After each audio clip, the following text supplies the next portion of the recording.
Welcome to Dolphin Dive Daily, your go-to spot for everything Miami Dolphins. If you bleed aqua and orange, hit that subscribe button and join the pod. It was the kind of news that doesn't just ripple through the NFL, it detonates. A move that caught everyone off guard. From front office insiders to diehard fans who spend their nights obsessing over every beat writer's tweet. Tua Tagovailoa, the face of the Miami Dolphins, the quarterback they drafted to finally bring stability to South Beach after years of inconsistency, is no longer in Miami. And what's even more astonishing, he didn't just leave the Dolphins, he joined one of their most bitter rivals. Tua Tagovailoa is now a New York Jet. You heard that, right? After all the drama, the injuries, the flashes of brilliance, and the playoff dreams that danced around. Hard Rock Stadium. Every time Tua was under center, the former Alabama standout has packed his bags and headed north. To New York, to the green and white, to the enemy. And it's a decision that's going to send aftershocks through the league for months to come. Let's rewind for a second, because this doesn't just happen out of nowhere. There were rumblings, sure, whispers that contract talks between Tua's camp and the Dolphins front office weren't going smoothly. Miami wasn't convinced they wanted to commit to a long-term extension. There were questions, real ones, about durability, about ceiling, about whether Tua was the kind of quarterback who could go toe-to-toe with the Mahomeses, the Allens, the Burrows, and now the Caleb Williamses of the world. Miami loved him, but maybe they didn't love him enough in Tua. He felt that. He saw other quarterbacks, less proven with fewer starts and less postseason pedigree, getting paid. He saw loyalty from franchises to quarterbacks who hadn't brought their teams as close to the promised land as he had brought Miami.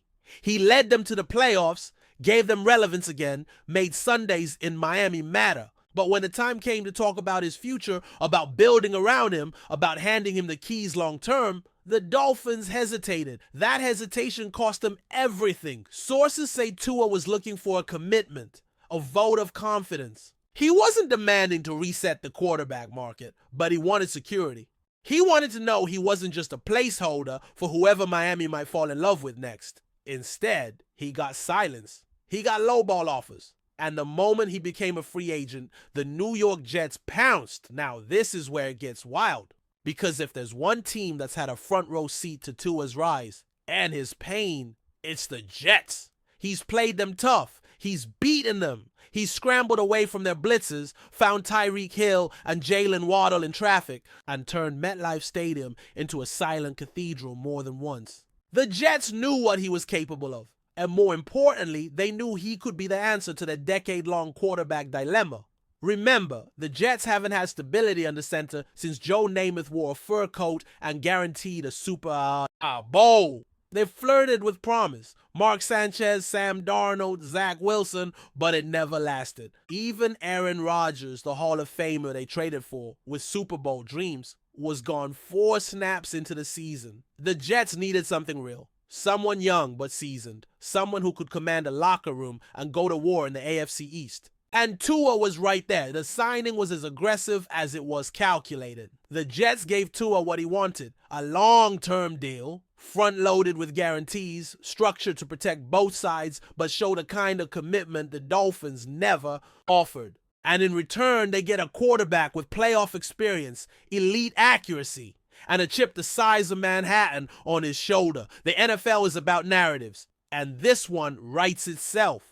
Tua, cast aside by the team that drafted him, returns twice, a year to face them in prime time, wearing the colors they hate most. Jets versus Dolphins just went from a divisional clash to must-see television. This is personal now. Every throw Tua makes in green will be measured against every move the Dolphins make to replace him. Every win will feel like a referendum. Every loss a dagger. Still with us? Then show some love. Hit that like button and let us know in the comments. What's your take on the Fins this week? And let's talk fit. Because Tua isn't walking into some rebuilding situation. The Jets have a defense that's already championship caliber. Sauce Gardner, Quinnen Williams, CJ Mosley. These guys don't just want to win, they expect to. What they've lacked is someone on offense who can keep them in games, capitalize on turnovers, and control the tempo. Garrett Wilson is a rising star.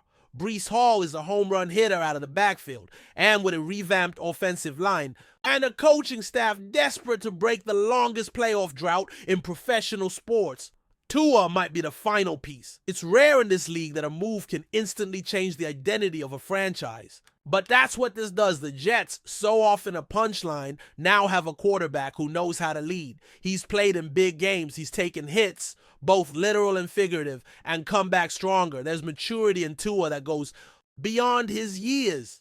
There's calm. And in New York, that calm is gold. As for Miami, well, they're left with questions. Big ones. Who takes over now? Do they draft a quarterback? Do they make a trade? Kirk Cousins is still out there. Ryan Tannehill? Maybe, but none of them are Tua. None of them have the connection with that locker room, with Mike McDaniel's system, with the fans. Losing a quarterback isn't just about X's and O's. It's about identity, and Miami just lost theirs. It's also about optics, because for years the Dolphins were building something. Explosive offense, young defense, swag, momentum, and now it's fractured. Letting a homegrown quarterback walk is one thing. Letting him walk to a division rival and potentially letting him torch you twice a year for the next 5 seasons, that's a different level of pain. The reaction has been electric. Dolphins fans are stunned. Jets fans are cautiously euphoric. The league watching with popcorn. Because Tua versus Miami is now a storyline that's going to drive headlines, jersey sales, and TV ratings. It's vengeance football, and no one does vengeance quite like a quarterback who's been doubted his whole career. Think back. Tua's journey has never been smooth. Not at Alabama, where he had to win the job mid-championship. Not in Miami, where injuries and expectations battled him every week. But every time, he found a way. And now, with a fresh start in the biggest media market in sports, with a chance to write his own chapter on his terms, Tua is dangerous. Make no mistake, this isn't just a headline grabber. This is a legacy move. This is Joe Montana to the Chiefs, Brett Favre to the Vikings, Brady to the Bucks, a move that reshapes how we think about a player and a franchise. Tua isn't running from pressure. He's running toward it, and he's doing it wearing the colors of the one team that wants it just as badly, so buckle up, because this rivalry just got real. Tua Tagovailoa is a New York Jet, and the AFC East may never be the same again. That's a wrap for today's dive. If you're loving the content, share it with a fellow Dolphins fan, hit subscribe, and turn on notifications so you never miss a splash. Fins up.